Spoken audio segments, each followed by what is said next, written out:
हमारे देश के बच्चे, किशोर, युवा, आने वाली पीढ़ियों तक वंदे मातरम का आजादी के लिए योगदान, वंदे मातरम गान की रचना में राष्ट्रभक्ति और राष्ट्र की संस्कृति के प्रति समर्पण का जो भाव है, ये सभी चीजों से हमारी आने वाली पीढ़ियां भी युक्त हो।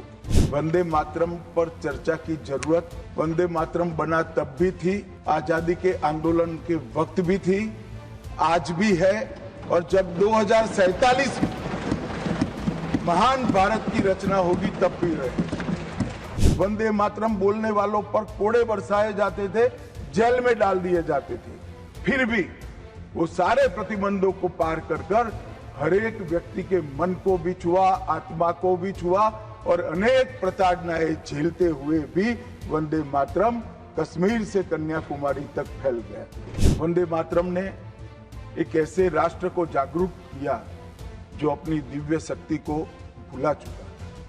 राष्ट्र की आत्मा को जागरूक करने का काम वंदे मातरम ने किया। अंग्रेजों ने वंदे मातरम पर कई सारे प्रतिबंध लगाए, तब बंकिम बाबू ने एक पत्र में लिखा था, मुझे कोई आपत्ति नहीं है, मेरे सभी साहित्य को गंगा जी में बहा दिया जाए। यह मंत्र वंदे मातरम अनंत काल तक जीवित रहेगा। यह एक महान गान होगा और लोगों के हृदय को जीत लेगा और भारत के पुनर्निर्माण का यह मंत्र बनेगा। बंकिम बाबू ने रखा, दुर्गा की वीरता, लक्ष्मी की संपन्नता और सरस्वती की मेघा, ये तीनों हमें भारत माँ की कृपा ही दे सकती है, यह मिट्टी ही दे सकती है। इसीलिए इसको बार बार प्रणाम करना चाहिए। हमारे आजादी के संग्राम के सेनानी जिनको अंग्रेजों ने फांसी पर चढ़ाया, इस सब में एक चीज सामान्य निकल कर आती है, तो फांसी के तख्ते पर चढ़ते चढ़ते जो शहीद अंतिम शब्द बोले वो सभी के मुंह से वंदे मातरम ही निकला। सभापति महोदय, यह सदन जब से बना तब से कई सारे ऐतिहासिक पल इस सदन ने जिए भी हैं, और सदन की कार्यवाही के माध्यम से राष्ट्र जीवन की स्मृति में वो समाहित भी हुए हैं। मेरा मानना है कि ये जो आपका निर्णय है, सदन का निर्णय है कि वंदे मातरम के 150वें साल के प्रवेश पर ये महान सदन वंदे मातरम के भाव के लिए, वंदे मातरम के यशोगान के लिए और वंदे मातरम को चिरंजीव बनाने के लिए एक चर्चा करे, और इस चर्चा के माध्यम से विशेषकर हमारे देश के बच्चे, किशोर, युवा, आने वाली पीढ़ियों तक वंदे मातरम का आजादी के लिए योगदान, वंदे मातरम गान की रचना में राष्ट्रभक्ति और राष्ट्र की संस्कृति के प्रति समर्पण का जो भाव है, उसका आने वाले महान भारत की रचना में योगदान, इसके संकल्प के साथ जुड़ाव, ये सभी चीजों से हमारी आने वाली पीढ़ियां भी युक्त हो। इसलिए मैं आपका और सदन के सभी सदस्यों का हृदय पूर्वक बहुत बहुत अभिनंदन करना चाहता हूं कि आज ये चर्चा यहां पर आकार ले रही है।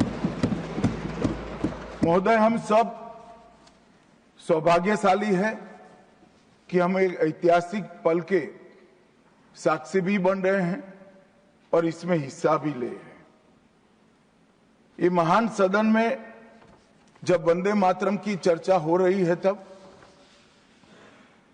कल कुछ सदन सदस्यों ने लोकसभा में प्रश्न उठाया था कि आज वंदे मातरम की चर्चा वंदे मातरम पर चर्चा की जरूरत क्या है? महोदय, वंदे मातरम पर चर्चा की जरूरत, वंदे मातरम के प्रति समर्पण की जरूरत वंदे मातरम बना तब भी थी, आजादी के आंदोलन के वक्त भी थी, आज भी है, और जब 2047 में महान भारत की रचना होगी तब भी रहे, क्योंकि अमर कृति मां भारती के प्रति, भारत माता के प्रति समर्पण, भक्ति और कर्तव्य के भाव जागृत करने वाली कृति है। इसलिए जिनको आज वंदे मातरम की चर्चा क्यों हो रही है वो समझ में नहीं आ रहा है। मुझे लगता है कि उन्होंने नए सिरे से अपनी समझ पर ही सोचने की जरूरत है। कुछ लोगों को इसमें दिखता है कि बंगाल में चुनाव आने वाला है, इसलिए वंदे मातरम की चर्चा हो रही है। वो वंदे मातरम के महिमा मंडन को बंगाल के चुनाव के साथ जोड़कर कम करना चाहते हैं। ये सही है कि वंदे मातरम की रचनाकार बंकिम बाबू बंगाल में पैदा हुए, बंगाल में गीत की रचना हुई, और आनंद मठ जिसमें बाद में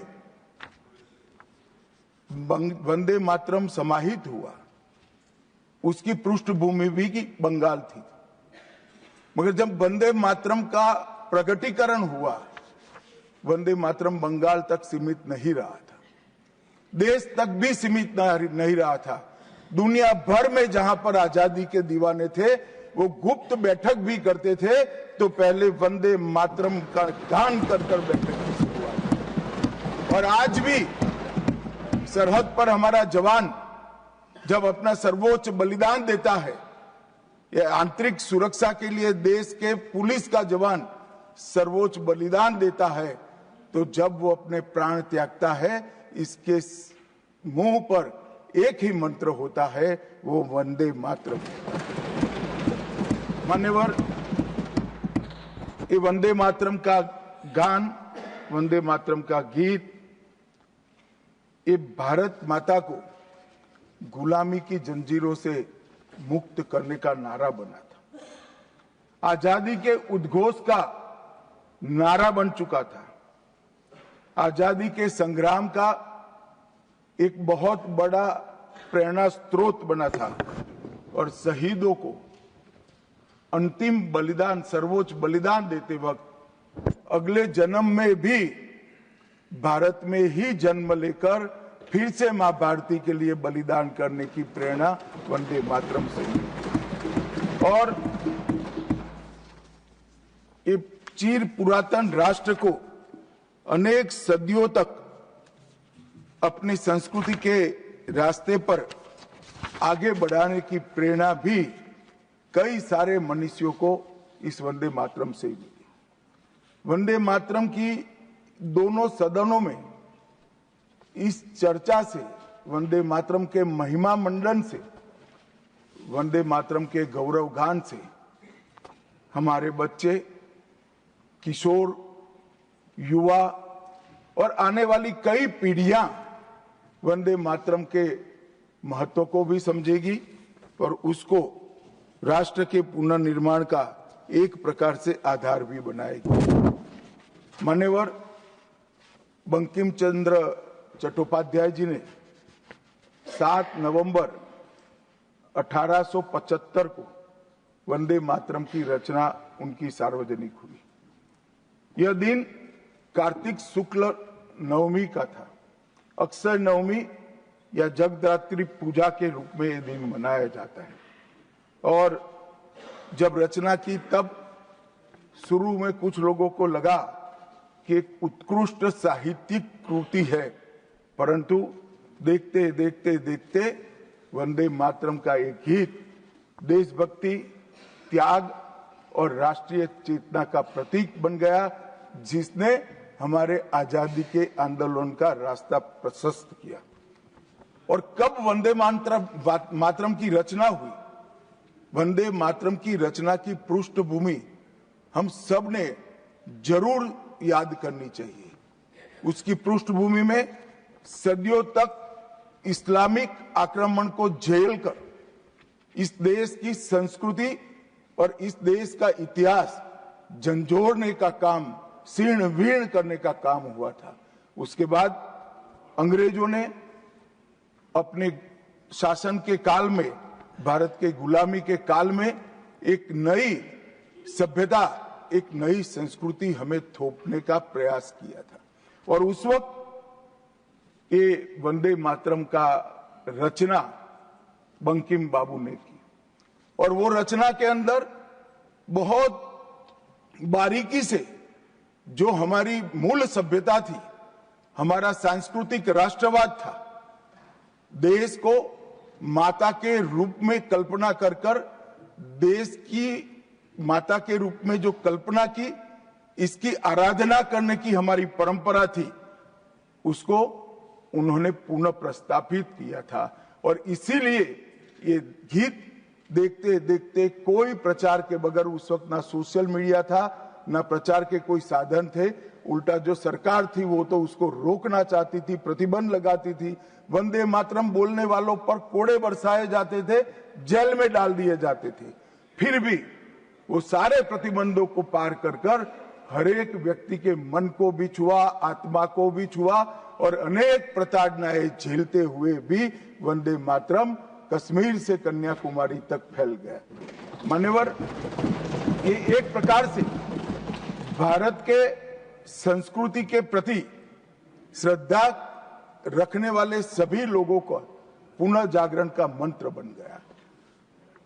गुलामी के कालखंड में कई मंदिर, विश्वविद्यालय, कला केंद्र, हमारी कृषि व्यवस्था है, हमारी शिक्षा व्यवस्था, कई सारी लाइब्रेरी अस्त व्यस्त हो गई, तोड़ दी गई, शीर्ण वीर्ण कर दी गई, मगर हमारी संस्कृति, उसके भाव को हमारे जनमानस से कोई नहीं मिला। मगर एक जरूरत थी वो भाव को जागरूक करने की और वो भाव को पुनः संगठित करने की। उसी वक्त बंकिम बाबू ने वंदे मातरम की रचना की, और देखते देखते वंदे मातरम का नारा अक्रॉस द कंट्री, पूरे देश में ट्रैवल कर गया मान्यवर, और अंडमान निकोबार की जेलों तक पहुंच गया। उसको ना अंग्रेज रोक सके, ना अंग्रेजों की सभ्यता को स्वीकारने वाले लोग रोक सके।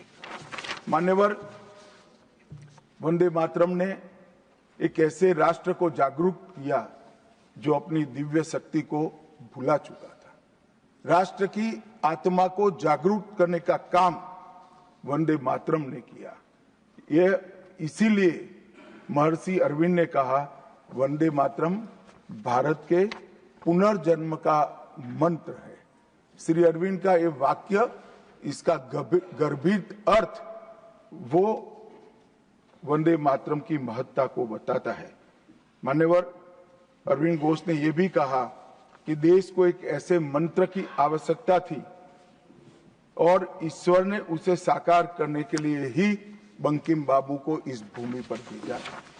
श्री अरविंद का वंदे मातरम के लिए भाव बच्चे बच्चे के लिए एक प्रेरणा स्रोत बन गया और हमारे आजादी का नारा बन गया। मान्यवर, हमारे देश को जो लोग समझते हैं, लोग जो जानते हैं, वो सभी लोगों को मालूम है कि हमारा देश पूरी दुनिया में एक प्रकार से अनूठा देश है। दुनिया के कई देशों की रचना अधिनियमों से हुई, कहीं युद्धों के कारण हुई, कहीं युद्ध के बाद संधि के कारण हुई। भारत एकमात्र ऐसा देश है जिसकी सीमाएं कोई अधिनियम से तय नहीं की है। हमारे देश की सीमाएं हमारी संस्कृति ने तय की है और संस्कृति ने इस भारत को जोड़ कर रखा है। और इसीलिए सांस्कृतिक राष्ट्रवाद का जो कंसेप्ट था, उस सांस्कृतिक राष्ट्रवाद के कंसेप्ट को, सांस्कृतिक राष्ट्रवाद के विचार को सबसे पहले गुलामी के कालखंड में जागरूक करने का काम बंकिम चंद्र चट्टोपाध्याय जी ने किया। हम पूरे देश को एक बार फिर से देखें तो हमें मालूम पड़ेगा कि हमारे देश को जोड़ने वाला मंत्र हमारी संस्कृति है। हमारे देश को जोड़ने वाली, एक रखने वाला मंत्र हमारी संस्कृति है।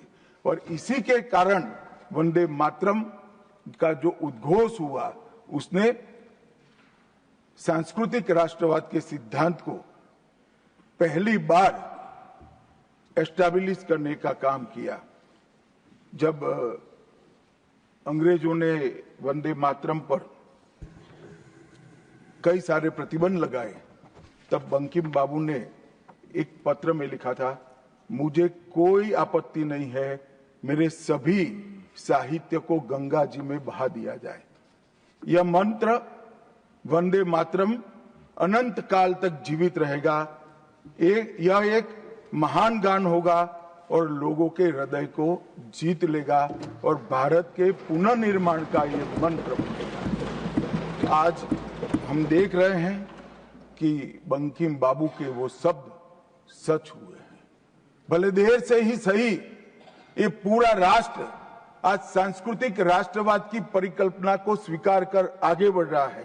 और मान्यवर, हम सब जो भारत माता की संतानें हैं, वो मानते हैं कि ये देश कोई जमीन का टुकड़ा नहीं है, वो उसको हम माँ के रूप में देखते हैं और उसका भक्ति गान भी करते हैं। और वो भक्ति गान की अभिव्यक्ति ही वंदे मातरम है। मान्यवर, आज मैं सदन में जब ये चर्चा हो रही है तब बताना चाहता हूं, वंदे मातरम की रचना में हमारे जीवन में देश की, भारत माता की कल्पना का जो योगदान है, उसको बहुत अच्छे तरीके से भावना के साथ वर्णन किया है। जल, फल और समृद्धि तीनों की दायिनी भारत माता को बताया गया। शोभित पुष्पों से मन को प्रफुल्लित करने वाली भी भारत माता को बताया गया। सरस्वती, लक्ष्मी, दुर्गा, ये तीनों का जो स्वरूप है वो भारत माता है। एक प्रकार से हमारा समृद्धि, हमारी सुरक्षा, हमारा ज्ञान, हमारा विज्ञान, ये सब भारत माँ की ही कृपा है और उसकी आराधना से ही प्राप्त हो सकता है। इतना बड़ा एक संकल्प बंकिम बाबू ने रखा। दुर्गा की वीरता, लक्ष्मी की संपन्नता और सरस्वती की मेघा, ये तीनों हमें भारत माँ की कृपा ही दे सकती है, यह मिट्टी ही दे सकती है। इसीलिए इसको बार बार प्रणाम करना चाहिए, माँ को प्रणाम करना चाहिए। मान्यवर, एक प्रकार से जिसकी उद्घोषणा 150 साल पहले बंकिम बाबू ने की, ये विचार तो बहुत चिर पुरातन है। रामायण के अंदर प्रभु श्री राम ने भी, जब उनको सलाह दी गई कि इतनी वैभवशाली लंका है, आप लंका जीत ही लिए हो, तब अयोध्या जाकर क्या करना है, यहीं रह जाते हैं। तब उन्होंने कहा कि माता और मातृभूमि ईश्वर से भी बड़ी होती है, मैं माता और मातृभूमि का त्याग करूं। मातृभूमि के महिमा मंडन प्रभु श्री राम ने भी किया। मातृभूमि का महिमा मंडन आचार्य शंकर ने भी किया और मातृभूमि का महिमा मंडन आचार्य चाणक्य ने भी किया। ये सभी ने समय समय पर हमारे अस्तित्व को मातृभूमि के साथ जोड़ने का काम किया। मातृभूमि ही हमें पहचान देती है, वो ही हमें भाषा देती है, वो ही सभ्य जीवन जीने की संस्कृति का आधार बनाती है और वो ही हमारे जीवन को ऊपर उठाने का अवसर देती है। इसलिए मातृभूमि से ज्यादा कुछ हो नहीं सकता। ये भाव जो चिर पुरातन भाव था, उसको बंकिम बाबू ने पुनर्जीवित किया और वो घनघोर रात्रि जैसे गुलामी के कालखंड के अंदर जैसे एक बिजली प्रकाश फैला देती है, उसी प्रकार से वंदे मातरम के गान ने घनघोर अंधेरे के अंदर, जन जन के अंदर गुलामी की मानसिकता छोड़कर आजादी की प्राप्ति, स्वराज की प्राप्ति का एक जोश जगाने का काम किया। मान्यवर महर्षि अरविंद ने वंदे मातरम को गीत नहीं, हमारी आध्यात्मिक शक्ति का प्रतीक माना। उन्होंने बहुत सुंदर तरीके से वर्णन किया है कि स्थूल, सूक्ष्म और कारण तीनों प्रकार से वंदे मातरम भारत की शक्ति को जगाता है। स्थूल शरीर, वंदे मातरम का उच्चारण हमारी शरीर में शक्ति और उत्साह भरता है। राष्ट्रभक्ति की क्रिया प्रक्रिया शक्ति को जगाती है। सूक्ष्म शरीर हमारे भावनाएं, हमारे विचारों को वो शुद्ध करता है और हमारी चेतना को वो जागरूक करता है। और कारण आध्यात्मिक शरीर में भी उन्होंने कहा कि बंकिम बाबू एक ऋषि चेतना से प्राप्त मेघा से ही वंदे मातरम की रचना की है। और बहुत अच्छे तरीके से उन्होंने कहा यह गीत केवल देशभक्ति की, देश प्रेम की अभिव्यक्ति नहीं है, बल्कि भारत माता की दिव्य शक्ति का आह्वान है। भारत की मूल चेतना, सनातन शक्ति, उसको पुनर्जीवित करने का ये वंदे मातरम मंत्र है। और इसीलिए आजादी के वक्त सभी हमारे नेताओं ने वंदे मातरम को आजादी के आंदोलन का आधार बनाने का काम किया। कई सारे हमारे आजादी के संग्राम के सेनानी जिनको अंग्रेजों ने फांसी पर चढ़ाया, इस सब में एक चीज सामान्य निकल कर आती है, तो फांसी के तख्ते पर चढ़ते चढ़ते जो शहीद अंतिम शब्द बोले वो सभी के मुंह से वंदे मातरम ही निकला। स्वदेशी का आह्वान करना हो, विदेशी माल का बहिष्कार करना हो, राष्ट्रीय शिक्षा का आह्वान जगाना हो, हर वक्त राष्ट्रभक्ति जगाते वक्त वंदे मातरम का उद्घोष इस देश ने सुना भी, इस देश ने महसूस भी किया। पंजाब के गदर आंदोलन में वंदे मातरम के शीर्षक से कई पर्चे बांटे गए। महाराष्ट्र में वंदे मातरम के विशेष अंक गणपति और शिवाजी के उत्सव में बांटे जाते थे। तमिलनाडु में सुब्रह्मण्यम भारती जी ने तमिल अनुवाद कर हिंद महासागर को भी क्रांति की चेतना से आंदोलित कर दिया था। मान्यवर 1907 में कलकत्ता में वंदे मातरम नाम का एक अंग्रेजी अखबार शुरू हुआ, जिसके संपादक महर्षि अरविंद थे। ब्रिटिश सरकार ने उसको सबसे खतरनाक राष्ट्रवादी पत्र माना। वो राष्ट्रवादी भी कहते थे और खतरनाक भी कहते थे। और श्री अरविंद पर राजद्रोह का मुकदमा भी चला और उनको सजा भी गई। अंततोगत्वा उसको प्रतिबंधित कर दिया। मान्यवर कांग्रेस के अधिवेशनों ने भी वंदे मातरम के महिमा मंडन को, वंदे मातरम के गान को गाया। 1896 में गुरुवर टैगोर ने कांग्रेस अधिवेशन में इसको पहली बार सार्वजनिक रूप से गाया। 1905 में कांग्रेस के वाराणसी अधिवेशन में महान कवियत्री गायिका सरला देवी चौधरानी ने पूर्ण वंदे मातरम का गायन किया। और 15 अगस्त 1947 को जब देश आजाद हुआ, सुबह 6:30 बजे सरदार पटेल के आग्रह पर पंडित ओमकारनाथ ठाकुर जी ने आकाशवाणी से अपने मधुर स्वर में वंदे मातरम का गान कर देश को भावुक कर दिया। और ये सभी भावना को देखते हुए संविधान सभा की अंतिम बैठक 24 जनवरी 1950 को संविधान सभा के अध्यक्ष राजेंद्र प्रसाद जी की अध्यक्षता में जो हुई, उसमें राष्ट्रगान के बराबर सम्मान देते हुए वंदे मातरम को राष्ट्रगीत घोषित करने का काम किया।